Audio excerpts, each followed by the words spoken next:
First of all చాలా బాగుంది background music. Thank you so so much. Anand and Godavari ఆ feeling కలిగింది మేము టీజర్ చూసినప్పుడు. అండ్ ఇందాక మేడం చెప్పినప్పుడు మ్యూజికే ఈ కథకి చాలా ప్లస్ అవుతుంది అని చెప్పారు. So what are the inputs you are taken? And కథ విన్న తర్వాత మీరు సో ఎలాంటి అంటే ఫస్ట్ హోంవర్క్ కానీ సో ఈ ట్యూన్స్ కానీ బ్యాక్గ్రౌండ్ మ్యూజిక్ వరకు ఎలాంటి జాగ్రత్తలు తీసుకున్నారు? Actually, first Vipin narrated the script. So then I came here. Here only we composed. So every scene he narrated with lead scene everything. So before I started composing, I read full script again.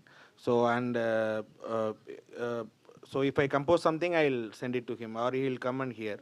So we gradually improved that because this kind of movies, the music is not it's also going with flow only. So you can't feel that song is coming, and so it's like scene. So we approached like that only. So that's how it came. So we went slow only, but for a right output we went slow. Yeah. Madam yes location అంటే ఆర్టిస్టులతో పాటు location కూడా చాలా మంచిగా చూపించారు మీరు. So permission కూడా చాలా కష్టమైందని చెప్పారు. అవును మేడం. అండ్ ఫస్ట్ ఆ లొకేషన్ థాట్ అనేది ఎవరిది, మీద విపిన్ గారిది? ఆ లొకేషన్ మా మామగారిదండి. ఆ లొకేషన్ వాళ్ళ అబ్బాయిని నేను పెళ్లి చేసుకున్నాను కాబట్టి సో ఆ లొకేషన్ నాకు బాగా తెలిసిన location. I love that location a lot. I felt why can't we have something here. So in fact వాడికి చెప్పేటప్పుడే అరే అక్కడ ఒక చిన్న ఇల్లు ఉంది కట్టుకుంటూ కూర్చుంటాను, మీరేం సినిమా తీసుకుంటూ కూర్చోండి అని చెప్పాను.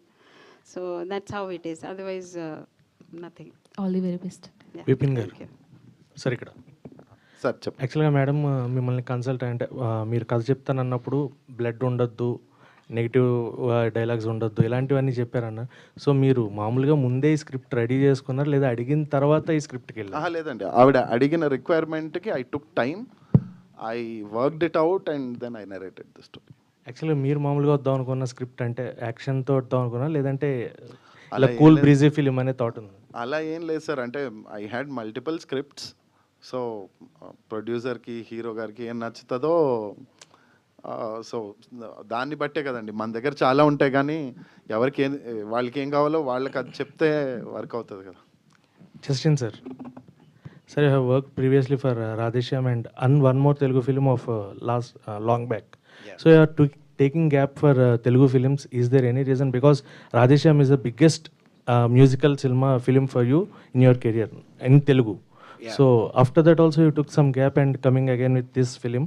And why you are taking gap in Telugu, sir? No, not in Telugu. Actually, for me, music don't have language. That's what I believe. So parallelly, I'm doing in this gap. I did a Hindi movie, and right now doing Malayalam movie, Mohanlal. So it's kind of round. Then I'll come back to Telugu and Tamil. So it's going like that only. So for me, it's not a gap. But if script come to me and if I liked it, I will do that kind of only. It's going. So not purposefully I did gap, or it is not like that. All the very best, sir. Teaser is looking very good. Thank you. Vipin, hi. Dheeraj, so అంటే మీరు Hotstar content హెడ్గా ఉన్నప్పుడు మీరు రకరకాల కాంటెంట్ని scrutiny చేస్తున్నారు, right? అంటే నేను star స్పోర్ట్స్కి, sorry, not Hotstar. Oh not Hotstar, okay. So the kind of content you scrutinised or the content you been watching. So ఇప్పుడు ఈ మేఘాలు చెప్పిన ప్రేమ కథ అనే కాన్సెప్ట్ వచ్చేటప్పటికి, సో అంటే ఆవిడ చెప్పారు ఇది కళాత్మకంగా తీసిన సినిమా అని, it's not about the commercial things అని చెప్పేసి. బట్ మీరు ఎంతవరకు దాన్ని వ్యాలిడేట్ చేస్తారు ఫర్ ద థియేట్రికల్ వాచ్? అంటే సార్, లైక్ మ్యామ్ సెడ్, ఇదేంటంటే థియేటర్లోనే ఎందుకు చూడమంటున్నామంటే, ఒకటి ఎవరైనా థియేటర్కి వెళ్ళడానికి రెండే రీజన్ సార్. ఆ బిగ్ స్క్రీన్ ఫస్ట్, అయితే సరౌండ్ సౌండ్, ఇది ఈ రెండే మనకి ఎక్స్పీరియన్స్ ఇచ్చేది, ఆ సినిమాటిక్ ఎక్స్పీరియన్స్ ఇచ్చేదే ఈ రెండు. మన సినిమాలో ఇప్పుడు అన్ని సినిమాలు బిగ్ క్యాన్వాస్లోనే చూడాలా అంటే I don't know, I would say yes, అన్ని సినిమాలు థియేటర్లోనే చూడాలని అంటాను. But people have their choices. ఈ పర్టికులర్ సినిమాని ఎందుకు చూడాలి అంటే, ఫర్ ద పిక్చరెస్క్యూ విజువల్స్. మా మోహన్ కృష్ణ గారు ఆయన కెమెరాతో the kind of magic he did, ఆ లొకేషన్స్. ఎందుకంటే ఆ లొకేషన్స్ మళ్ళీ ఇంకా ఫ్యూచర్లో ఎవరైనా అక్కడికి వెళ్ళి షూట్ చేయగలుగుతారో లేదో కూడా తెలియదండి. There are lot of challenges there. So and it's forest area కొద్దిగా. సో ఆ లొకేషన్ని, ఆ బ్యూటీని ఆ క్యాన్వాస్లో చూస్తూ ఒక ఇమర్సివ్ ఎక్స్పీరియన్స్ కావాలంటే మాత్రం